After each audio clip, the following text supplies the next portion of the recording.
Hello, my name is Gladys, and today we will be talking about foster care. Foster care is described as a temporary living situation for kids whose parents cannot take care of them. Now, the term cannot take care of them doesn't imply the full extent of the word. It doesn't always mean that the parents don't want to, but rather that they temporarily are having trouble supporting their child's needs.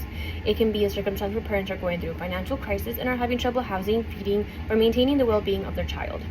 So what happens if in the circumstance where the family dynamic is facing hardship and the child's welfare is not in the forefront? That is usually when Child Protective Services will come in. They will be alerted to the situation and can make the difficult decision alongside the approval of a judge to remove the child from the home. Here is when the child's whole world is flipped upside down.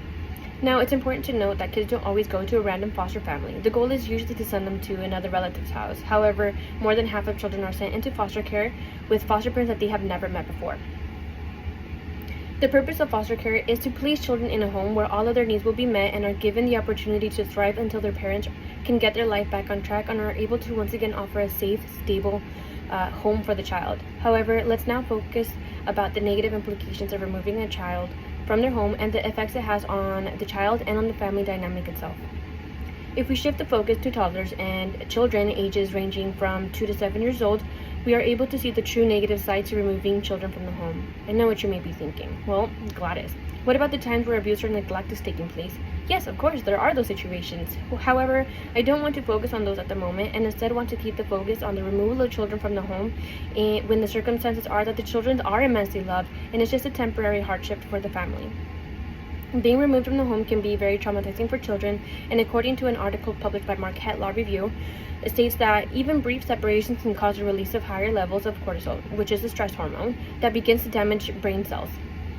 A child is brought into a stranger's home and forced to acclimate to a new house, new people, new foods, new belongings, all the while their mind is stuck on everything they left behind.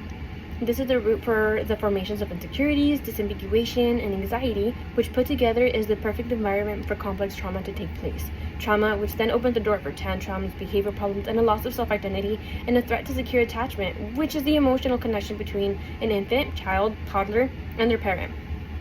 Families suffer as well. Parents are unwillingly torn apart from children they love so much in the awful circumstance of facing hardship.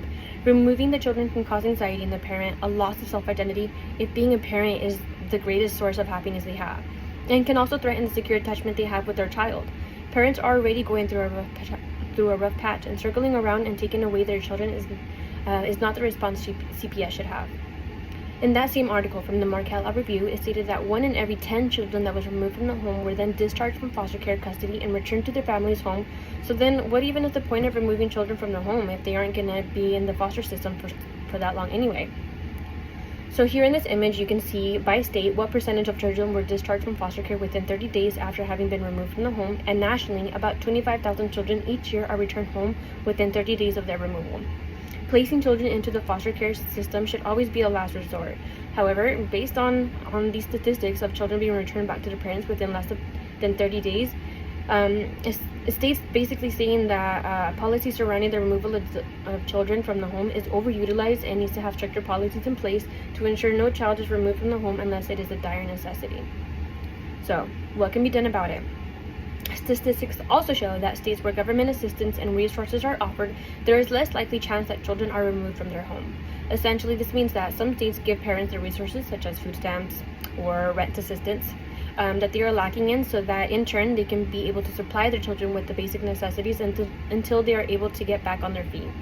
These resources that are offered to these families facing hardship are able to prevent the removal of children, whereas other states that do not offer these resources in the same quantities have a higher chance of removing children from the home in a circumstance that could have been prevented if the parents knew about or were offered such resources and support. Another solution to such a big issue would be to instill policies where CPS would not have such an easy time removing children from the home unless under suspicions of abuse or harm to the child. If children are being removed from their home just to be returned less than 30 days later, then that child should not have been removed in the first place. Foster systems and child protection services have good intentions and are set in place to protect and serve children and ensure their well-being, and it's about time that more stricter policies are set in place to avoid unnecessary removal of children from their home. Thank you for tuning in. I hope you have a fantastic day.